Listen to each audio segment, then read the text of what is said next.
Esbonwed Chidamajaya uyanozikamwa nekuti Hulengende Dedi Hulu vasvika ku Magistrates Court this morning to answer for fraud allegations asi vazoburitswa mushure mekunge promoter vadropa charges during vetting. Welcome back to the channel. Please don't forget to like and subscribe. Vaya vanofarira tunyaya manyaya ku Confession Lounge tinenge tiri zvakare. So nyaya iri pano ndeyekuti Hulengende akapuwa mari na promoter hana kukwanisa kuenda kushow iyi. Akataura mashoko akataura asi kushow hana kuenda. Apedza ipapo vanhu vakatsamwa kuti Hulengende had no show ndokubva vaputsa zvanga zviri ipapo. Madamages acho akakosta mari akawanda zvikuru. Promoter pavakaedza kuricha out Hulengende was not willing kuengenja na promoter vakapesera vaenda vakanoripota nyaya yavo.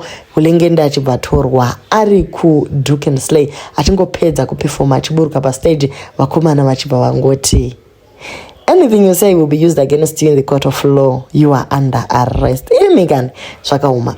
Asi mukomana abuda, and we think by now he has learned his lesson. Kana uchishanda na mapromota shandidzana navo zvakanaka. Iyi nyaya yekuzoita proud yekuti have achieved this and that in a short space of time inoita kuti vanhu vakukanganwe. Tina ma celebrities akawandisa kana kuti ma socialites vakada kukanganisirana na vanhu vachibva vavakangamwa. Ende vamwe vaku South Africa vananyati nekuti vakakonewa kushandidzana nevanhu vakavabatsira pamuchato wavo kukonewa kana kuisa posti yekuti thank you Ningi for giving us a gown, thank you Ningi for doing this and that. Ndozvimwe chete pana madzibaba Esbonwed Chidamajaya. Mapromota hafaniri kuzosvika pakuneta newe vokuendesa kumatare. Ukaona wakuramba ungofambira kumatare nhasi maenda mangwana maendazve hazvizofambi zvakanaka. Ndo inonzi the beginning of the downfall.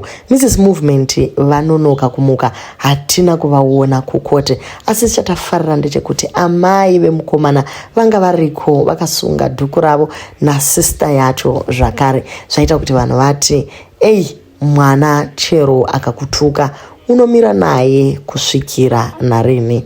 Vamwe vari kuti dzidza chidzidzo amai havatukwe unotanda botso. Izvezvi varidzi vemukambo Movement vari kupi kana padani. Rino igore rikungangurwa. It's a movement.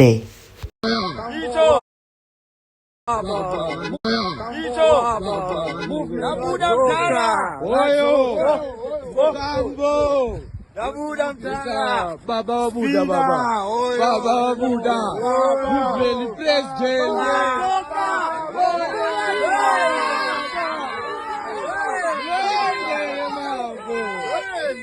Baba.